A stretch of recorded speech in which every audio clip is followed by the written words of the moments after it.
Muito obrigada pelo convite. Meu nome é Carla Prada, sou professora da Universidade de Alberta do Canadá, goiana, formada pela Universidade Federal de Goiás com muito orgulho. E hoje eu vou falar bastante sobre algo que eu sou apaixonada em estudar, minha área de pesquisa em composição corporal, metabolismo de energia, mas na minha dedicação maior é realmente na parte da oncologia. Eu vou falar alguns estudos que não são publicados ainda, vocês fiquem à vontade para tirar fotos, eu só peço, se tiver a fotinha falando para não colocar nas redes sociais, espero que vocês possam, por favor, não colocar, só porque realmente não foi publicado ainda. Prometo que assim que os artigos que eu discuti, que não estiverem publicados, estiverem disponíveis, eu vou colocar, ou meus estudantes vão colocar nas nossas redes sociais. Sou uma negação com rede social, mas com certeza a gente está sempre compartilhando nossos artigos. Então, se você tiver algum interesse, está aí como nos achar. E estarei no Brasil, tanto no Ganepão como no Congresso da Braskem, se Deus quiser, no ano que vem. Espero conhecer muitos de vocês pessoalmente. Vocês vão ver que meu português é terrível, do mesmo jeito que é o meu inglês, então eu perdi ambas as línguas, não falo nenhuma língua fluente, gente, é um terror. Então eu peço desculpa e agradeço muito a minha aluna, Júlia Montenegro, que me ajudou a traduzir esses slides. Aqui são conflitos de interesse relacionados a palestras e consultorias, mas que não influenciaram o conteúdo da minha apresentação, não vou estar discutindo nenhum produto. E um breve roteiro sobre o que eu vou falar hoje. Vou discutir um pouquinho mais da importância da massa muscular no câncer. A Paula deu uma excelente palestra, introdução sobre o tema. Vou falar um pouquinho sobre abordagem assertiva para intervenção nutricional, apresentar alguns dados novos que nós acabamos de publicar e dados que vai estar saindo do forno daqui falando um pouquinho dessa parte mais qualitativa, questão dos desafios e perspectivas do paciente. Então, começando sobre essa questão da importância da avaliação da massa muscular no câncer. Na verdade, acho que eu vou olhar aqui. Então, nós sabemos que a baixa massa muscular, ela é uma característica que define a desnutrição do câncer, muito, muito importante, e nós sabemos que essa perda da massa muscular, ela é um problema enfrentado por praticamente todos os pacientes. Nós temos nessa figura mostrando todos os fatores, é realmente uma condição multifatorial, os fatores que levam a esse catabolismo acelerado. E não somente nós temos o câncer mesmo, fatores derivados do câncer, mas a inflamação é realmente muito importante, desempenha um papel significativo no catabolismo muscular. Esse ambiente inflamatório leva à perda da massa muscular acelerada. Mas o que nós não devemos esquecer é que tanto a quantidade como a qualidade de nutrientes que os nossos pacientes estão consumindo é essencial para manter a massa muscular e tem um papel muito importante para prevenir a perda. E eu acho que nós estamos realmente num momento muito importante com foco na massa muscular, porque todo mundo que trabalha na parte clínica, acho que já tem ouvido falar bastante da importância do músculo, mas agora é algo que está realmente em redes sociais, muita gente discutindo tanto no contexto clínico, como no contexto da obesidade, por exemplo, e por causa dessas medicações relacionadas a obesidade, né? Como é que é o nome, gente? É o Ozempic.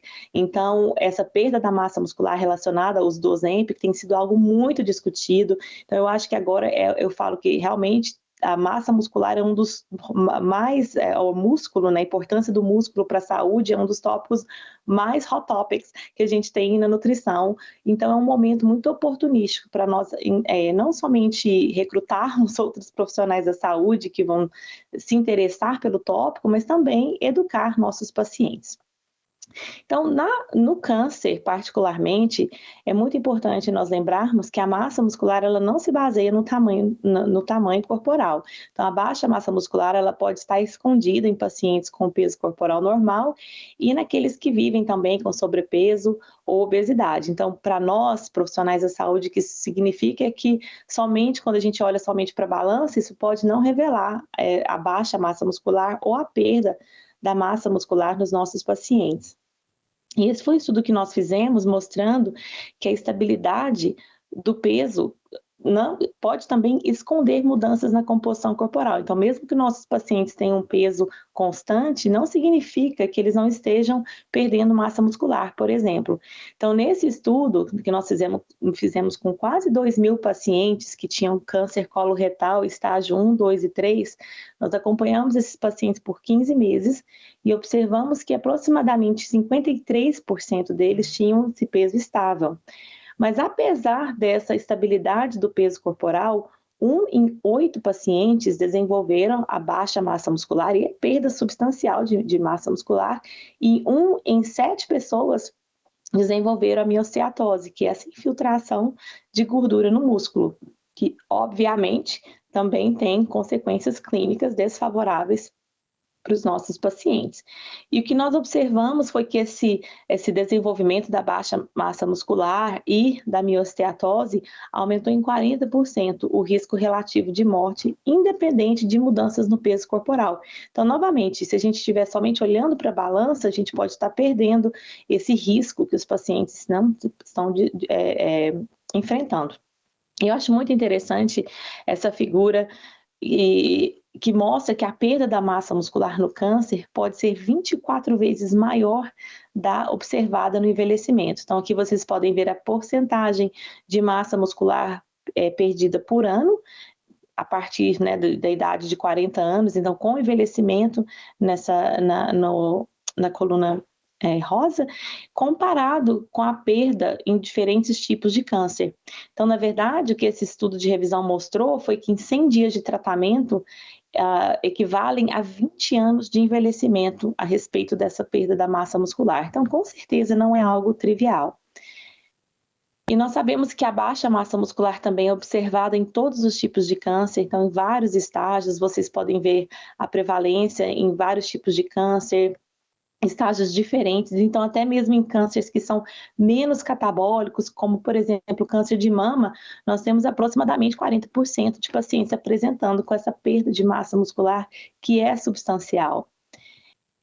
E as funções do músculo, então as consequências dessa perda da massa muscular são muito importantes, porque nós sabemos que essas funções que o músculo desempenha como um órgão tão importante, ela vai além de funções estruturais.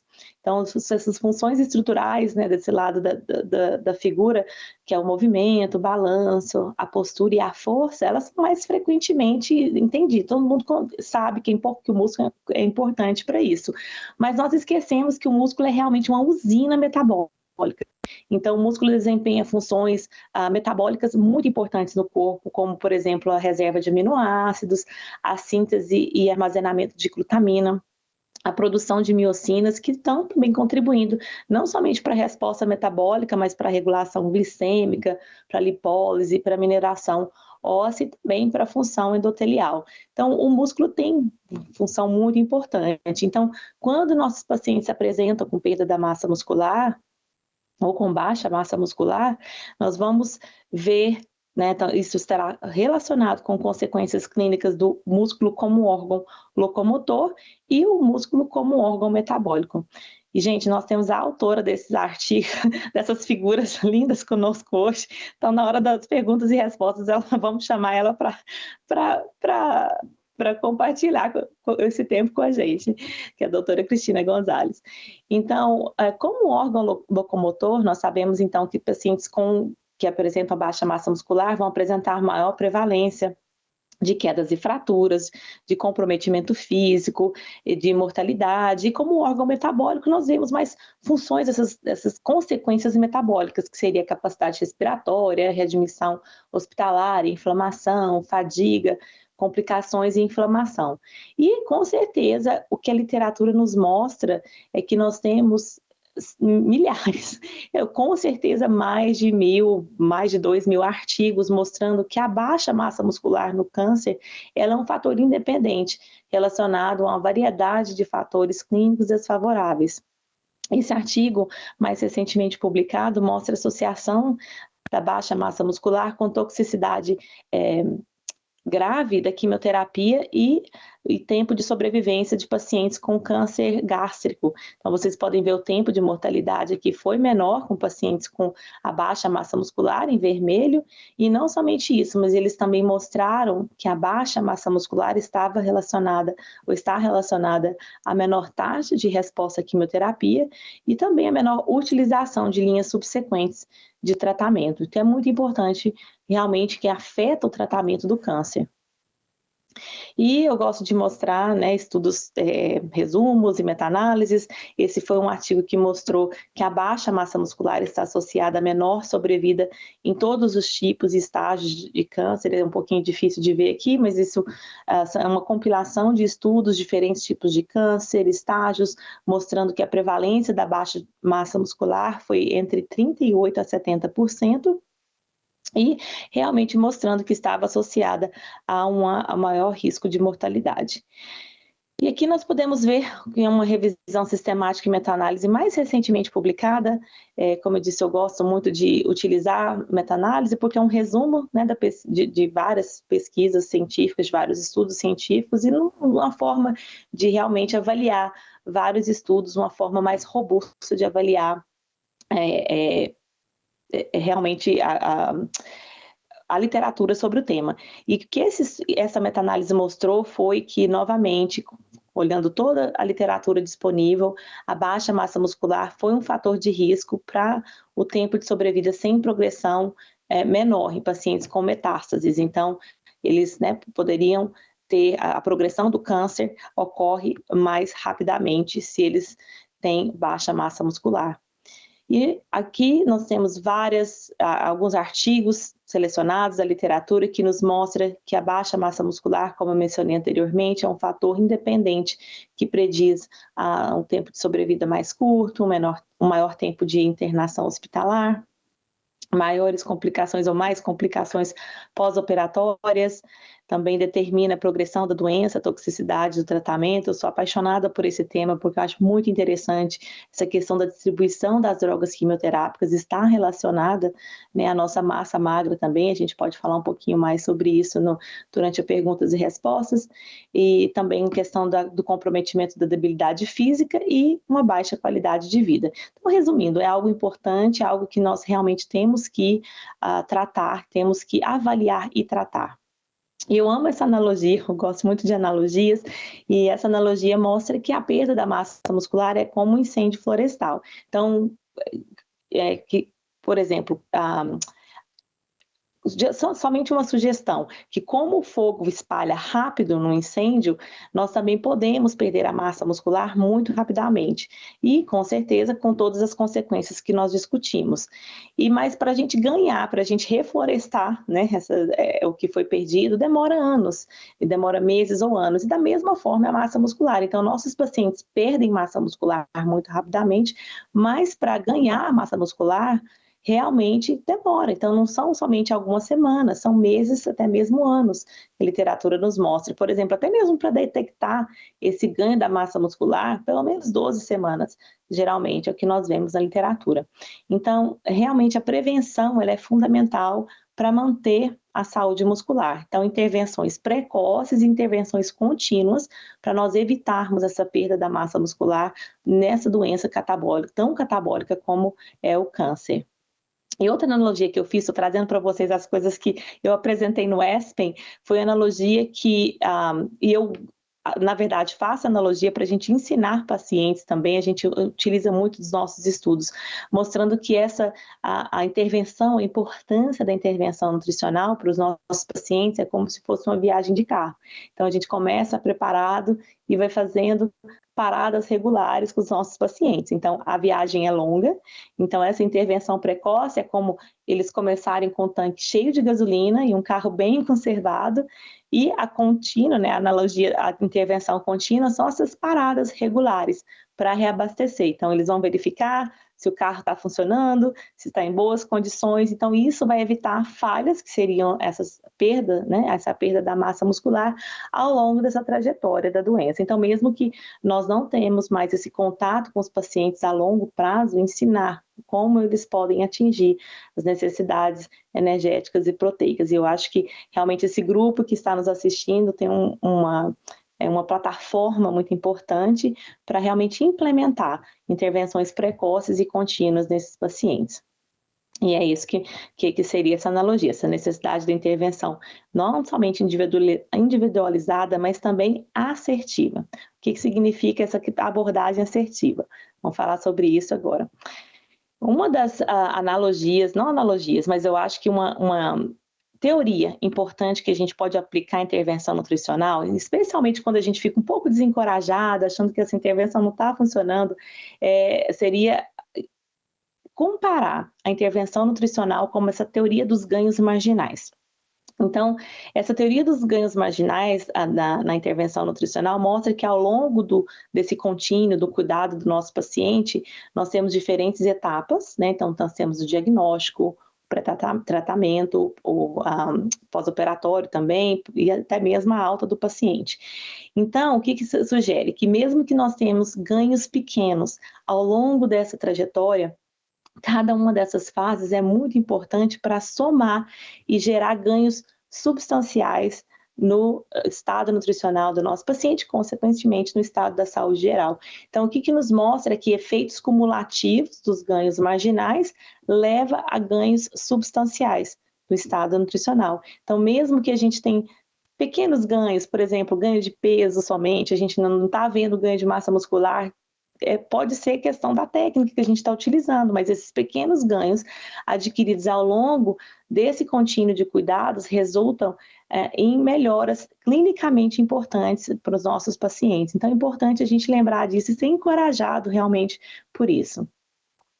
E eu vou mostrar agora alguns resultados da literatura mostrando que essa intervenção precoce ela é importante. Esse é um resumo de uma revisão sistemática e meta-análise que nós publicamos, mostrando o impacto da pré-reabilitação em desfechos com pacientes frágeis e de alto risco submetidos a cirurgia abdominais de grande porte. Então, nem todos os estudos nessa meta-análise foram câncer, mas a grande maioria, como vocês podem ver, 13 em 16 estudos, e 12 incluíram a nutrição como componente de intervenção. Então, 12 em 13, então nós sabemos que a nutrição foi importante nesses achados desses estudos. E o que esses estudos, que essa meta-análise nos mostrou, foi que a pré-reabilitação foi importante para diminuir o tempo de internação hospitalar, e com certeza a pré-reabilitação é uma intervenção precoce. Foi importante também para diminuir complicações graves desses pacientes. E também foi importante para melhorar o teste de caminhada de 6 minutos, que não é, obviamente, uma medida da massa muscular, mas é uma medida da saúde muscular, uma medida de função muscular. E nós também mostramos que essa intervenção, a reabilitação, a pré-habilitação desses pacientes, ela é aceitável pelos pacientes. A gente observou uma boa adesão e também a melhora da função física nos estudos revisados. Então, bem importante que não somente melhora a função física, mas a percepção desses pacientes participando nesses programas foi positiva também. E aqui é um estudo que mostrou como essa intervenção precoce em pacientes com câncer de cabeça e pescoço também beneficiou o estado nutricional. Nesse caso, eles tinham aconselhamento nutricional com ou sem suplementos nutricionais orais. Então, o resultado do desfecho primário desse estudo era o peso corporal no fim da radioterapia, mas eles começaram a intervenção nas primeiras semanas na primeira semana, não, deixa eu ver, foi na primeira semana durante o tratamento. Então, antes que eles receberem a radioterapia, na semana que eles iam receber a radioterapia, começou a intervenção, e aí eles mediram o resultado no fim da radioterapia. Então, como vocês podem ver, em questão do peso corporal, comparando o grupo que recebeu essa intervenção nutricional com o grupo controle, o grupo que recebeu a intervenção nutricional perdeu peso, mas bem menos do que o grupo controle. E aqui vocês podem ver, no final da radioterapia, somente o grupo que recebeu a intervenção nutricional, como foi essa mudança em vários fatores, como o peso corporal, o consumo energético em diferentes formas avaliados, o consumo proteico, a qualidade de vida e a força de função palmar. Então, em azul nós temos o início, em laranja nós temos o fim da radioterapia e em cinza 3 meses após a radioterapia, somente o grupo de intervenção. Então vocês podem ver que com certeza o peso diminuiu um pouco, mas não foi substancial e com certeza a gente espera uma queda muito maior que essa, então preveniu essa perda de peso nesses pacientes, houve uma melhora também do consumo energético, uma melhora da ingestão de proteínas e também uma melhora na qualidade de vida, sem muita mudança na função muscular, como vocês podem ver aqui, que é novamente importante, porque nós esperamos que isso, né, que isso diminua ao longo do tratamento. Nós sabemos que não somente o câncer, mas também o tratamento do câncer leva essa perda da massa muscular, como nós ouvimos na palestra anterior à minha. E nós temos várias abordagens nutricionais importantes. Eu falo que é realmente um momento muito importante, porque não somente um consumo adequado de energético é importante, um consumo proteico é importante, mas nós temos agora o que eu chamo de muscle building nutrients or ingredients. Então são os ingredientes e nutrientes principalmente que podem aumentar a massa muscular, estão sendo estudados como eles podem ajudar principalmente nossos pacientes com câncer, a aumentar essa massa muscular. Eu vou deixar com vocês depois um artigo de revisão onde a gente fala um pouquinho mais sobre isso.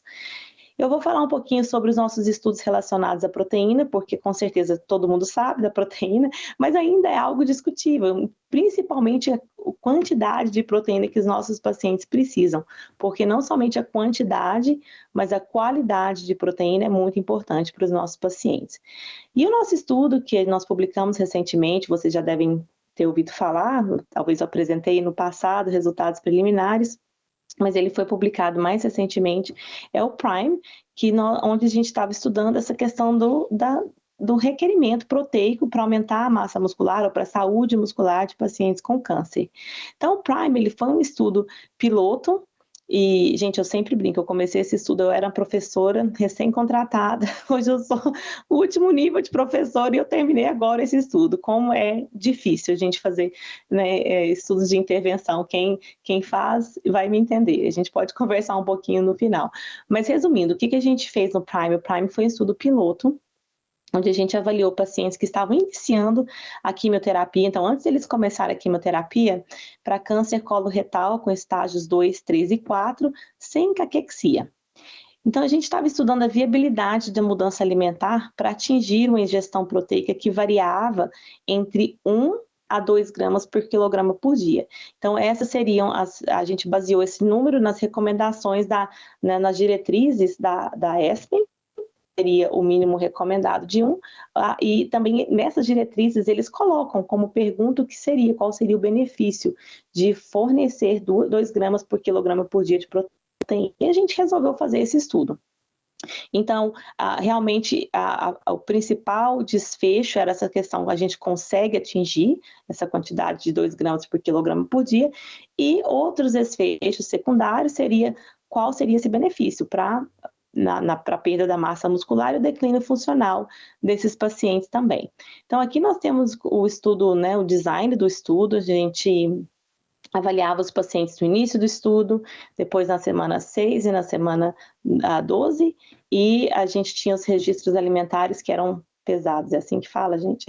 Então, um grupo ia receber 2 gramas por quilograma por dia, e o outro grupo, 1 grama por quilograma por dia de peso corporal. Se nós combinarmos todos os pacientes, independente do braço do estudo, do grupo do estudo, aqui vocês podem ver a ingestão de proteína no início do estudo. Então, aqui nós dividimos por as recomendações menos de 0,8 gramas por quilograma, 0,8 gramas até menos de 1 a menos de 1,2, 1,2 a 1,5, e entre 1,5 a 2 e mais de 2 gramas por quilograma por dia. O que é interessante é que no início do estudo, mesmo sabendo que esses pacientes precisam de mais proteína, 30% desses pacientes não estavam consumindo a quantidade de proteína de pelo menos 1 grama por quilograma por dia. Então, realmente é importante que até mesmo antes de começar qualquer tratamento quimioterápico, qualquer tratamento oncológico, se nós realmente educarmos esses pacientes para aumentar esse consumo proteico, porque a gente sabe que é beneficial para o paciente. E, como eu vou discutir no futuro, e aqui a gente tem como mudou entre a semana, né, o início do estudo, a semana 6 e a semana 12, novamente ambos os grupos combinados. Então, vocês podem ver aqui que os pacientes com esse aconselhamento nutricional, eu não expliquei direito, mas a nossa intervenção foi um aconselhamento nutricional e a gente ligava para os pacientes praticamente uma vez por semana, pelo menos para verificar se eles estavam tendo algum problema de realmente conseguir atingir o teor de proteínas que a gente estava prescrevendo para eles. Então aqui vocês podem ver como isso aumentou. Então, realmente, numa forma positiva, esse aconselhamento nutricional individualizado impactou, né, positivamente a ingestão de proteínas, como vocês podem ver aqui, aumentou o maior número de pacientes consumindo mais proteínas, mas infelizmente a quantidade de pacientes consumindo entre 1,5 a 2 ou até mesmo mais de 2 gramas por quilograma por dia foi muito pequena. Então, foi muito difícil, usando a nossa estratégia, atingir 2 gramas por quilograma por dia. E nossa estratégia era de tentar ensinar e tentar usar a alimentação como primeira, sem suplementação nutricional. Então, a gente estava tentando realmente utilizar somente comida. Não sei como é que fala, gente, vocês vão me entendendo aí. E aqui vocês podem ver o que acontece quando a gente avalia os resultados separando pelos 2 braços do estudo. Então, aqui nós temos esse consumo proteico em gramas por quilograma por dia, no início do estudo, na semana 6 e na semana 12. Olha o que aconteceu. Então, aqui em roxo, isso é roxo, gente, a gente tinha o grupo de 2 gramas por quilograma por dia. Eles consumiram, em média, 1,6 gramas por quilograma por dia. Então, a gente queria que eles consumissem 2, a média foi 1,6. E o grupo que a gente queria que consumisse 1 grama por quilograma por dia, em verde, consumiu, na média, 1,2 gramas. Então, eles ficaram felizes ou entusiasmados que proteína era importante por causa do estudo. Então, isso é o que a gente chama de contaminação do estudo. Então, quando o grupo, não é um grupo, é um grupo que a gente chama de active control, porque a gente já estava dando mais proteína do que, né, teoricamente, a maioria deles estariam consumindo, que seria 1 grama. Mas mesmo assim, eles consumiram mais. Então, nós começamos o estudo, o design do estudo era para a gente ver uma diferença, essa diferença de 1 grama por quilograma por dia. E nós terminamos o estudo com apenas 0,4 gramas por quilograma por dia de diferença entre os grupos. Então, realmente, novamente, no lado positivo olha essa trajetória da doença, eles acabaram de ser diagnosticados com câncer, eles estão nesse estado, né, catabólico, tratamento começando, mas nós conseguimos, mesmo com todas as dificuldades, aumentar o consumo proteico desses pacientes. Então, esse aconselhamento nutricional que foi individualizado impactou positivamente a ingestão de proteínas, mas, novamente, se a gente olhar o que a gente queria onde a gente queria chegar no 2 gramas por quilograma por dia, foi praticamente impossível atingir, né, essa meta utilizando a nossa intervenção, ou a nossa estratégia nesse estudo. E o que aconteceu com a massa muscular? Então, quando a gente olha a massa muscular ao longo do estudo, nós medimos a massa muscular, nós estimamos a massa muscular utilizando o DEXA, e o DEXA não mede o músculo diretamente, ele mede o tecido magro apendicular. E aqui vocês podem ver a diferença entre os grupos. Novamente, gente, o que a gente espera em pacientes que estão no tratamento ativo com câncer? Declínio da massa muscular. A gente não tinha um grupo, né, que não estava recebendo nenhuma intervenção, mas a gente sabe, na experiência clínica e pela literatura, que tem um declínio da massa muscular. Mas nós conseguimos manter essa massa muscular e até mesmo aumentar. E esse valor do P foi bem perto de estar significativo, né, em termos de estatisticamente significativo, mesmo que a gente não tinha poder estatístico nenhum de ver essa diferença. Então, o estudo ele não teve um design para ver essa diferença estatística. Eu precisava de pelo menos o dobro da minha estimativa de pacientes para ver uma diferença na massa muscular. Então, isso é bem promissor, obviamente, um estudo piloto, bastante variação, mas bem promissor e bem interessante, realmente mostrando que somente a proteína melhora sim, consegue sim, pelo menos prevenir, sugere, né, que previne a perda da massa muscular durante o tratamento do câncer. Obviamente, se a gente combinar a atividade física, o impacto anabólico vai ser muito maior, mas a gente estava muito interessado em estudar realmente qual a função da proteína na melhora, nessa prevenção da perda da massa muscular nesse estudo. E agora, chegando nos estudos que eu falei para vocês que ainda não saíram, deve ficar para sair qualquer hora. Essa foi uma revisão sistemática, que nós sabemos tem esse efeito, né? Aumenta os mediadores anti-inflamatórios e diminui os mediadores pró-inflamatórios. Então, voltando aqui, eu não vou falar essa figura, parece ser complexa, mas ela é bem fácil de entender, só mostra um diferente número de quais estudos que a gente estava investigando especificamente, o tamanho da amostra de cada estudo, o tipo de suplemento. Então, vocês podem ver, assim que o artigo sair, é assim que interpreta essas figuras, super fácil, mas eu tenho realmente mostrando que existem várias estratégias que estão sendo estudadas. Eu vou deixar com vocês uma revisão de literatura no final da minha apresentação. E ômega 3 tem se mostrado, com certeza, um nutriente muito importante. Esse é um estudo feito no Brasil que eu gosto muito, que mostra também que esse consumo de ômega 3, 2,5 gramas por dia, foi um estudo pequeno, mas mostrou que foi efetivo em manter não somente o estado nutricional, como também a qualidade da massa muscular. Lembra que a gente falou sobre essa questão da miosteatose? Então, o ômega 3 também ele previne esse aumento da miosteatose, preveniu nesse estudo. E também reduziu os sintomas da quimioterapia. Então, bem interessante. E esse é o artigo que eu tenho falado ao longo da minha apresentação. É um artigo que foi uma revisão não sistemática, né? Uma scoping review que a gente fez mostrando quais os tipos de intervenção nutricional têm sido estudados no contexto da massa muscular, da sarcopenia e da caquexia. Então, quais são essas tendências na pesquisa relacionadas à nutrição e massa muscular? E inclui aconselhamento nutricional, os ácidos graxos ômega 3, produtos ricos em proteínas, suplementação nutricional oral e outros. Então, se você tem interesse não somente no câncer, mas a gente fala de vários outros estados clínicos, ou até mesmo envelhecimento, por exemplo, ou acho que existe, a gente fala até da obesidade, outros contextos também muito interessantes. Então, eu sempre brinco, falo, não escreva um design de um estudo de intervenção nutricional focado na massa muscular, sarcopenia ou caquexia, sem ler esse artigo, que é realmente muito interessante.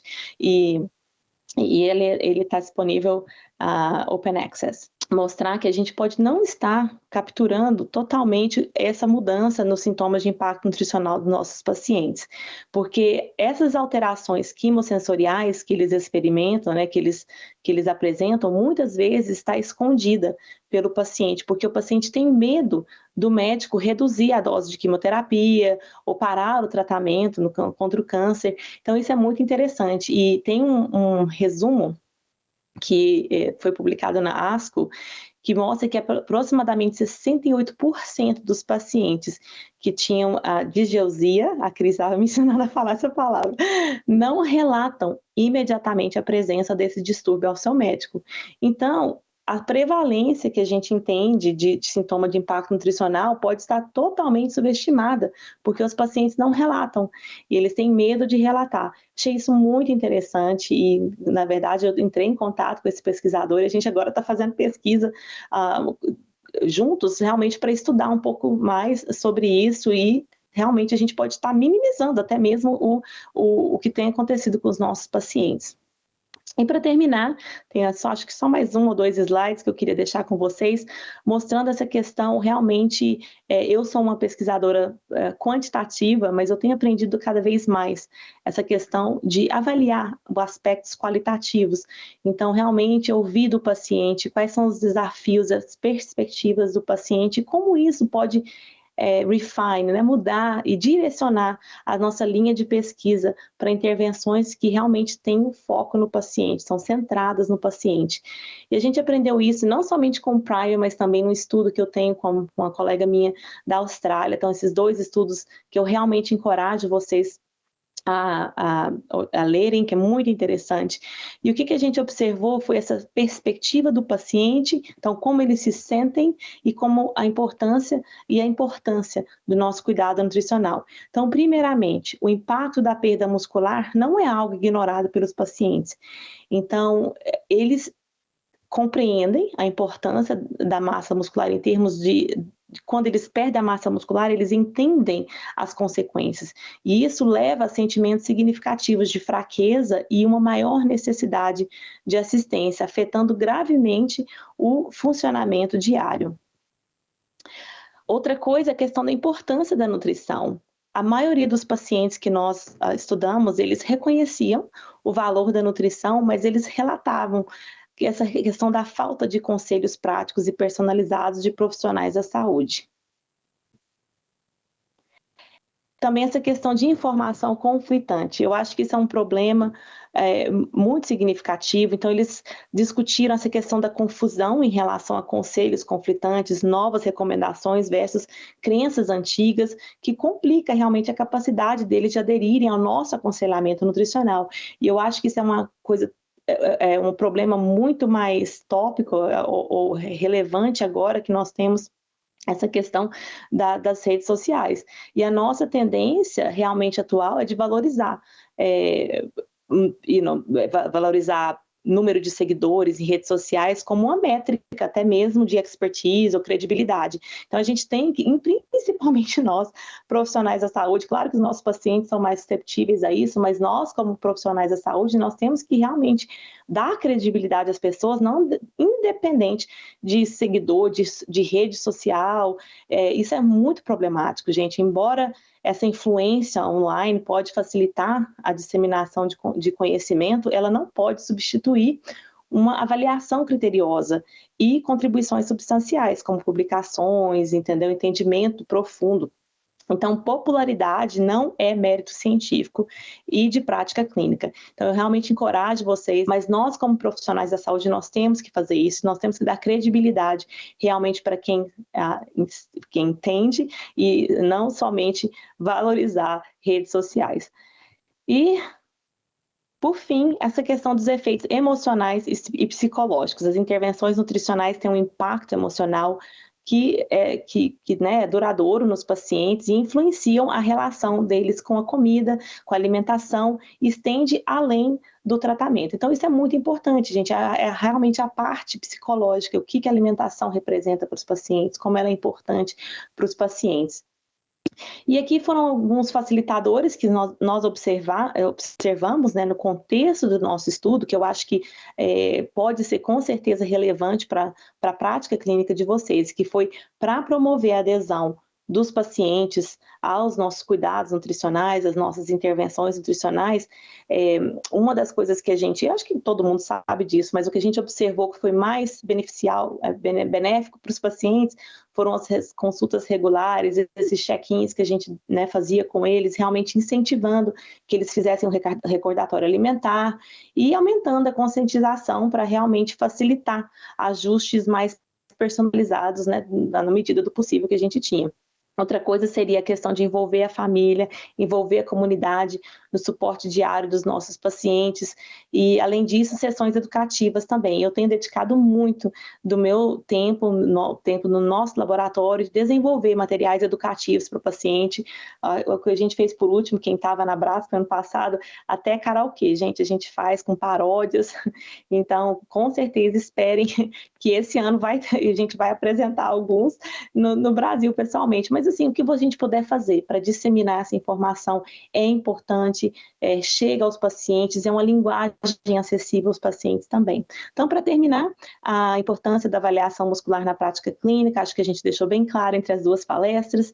A intervenção nutricional precoce é muito importante, então nós temos que ter esses cuidados assertivos e individualizados ao longo da jornada oncológica, atendendo às necessidades de proteína, com certeza que é crucial, mas bastante desafiador, e eu coloquei aqui que novas evidências apontam os benefícios de alta proteína, são estudos que a gente está desenvolvendo no nosso laboratório, muito interessante, mostrando que a necessidade de proteína desses pacientes pode ser bem mais elevada do que as nossas recomendações. E, por fim, essa importância do atendimento centrado no paciente, envolvendo pacientes e também os cuidadores para melhores resultados. Muito obrigada pela atenção e espero que vocês tenham entendido o meu português broken.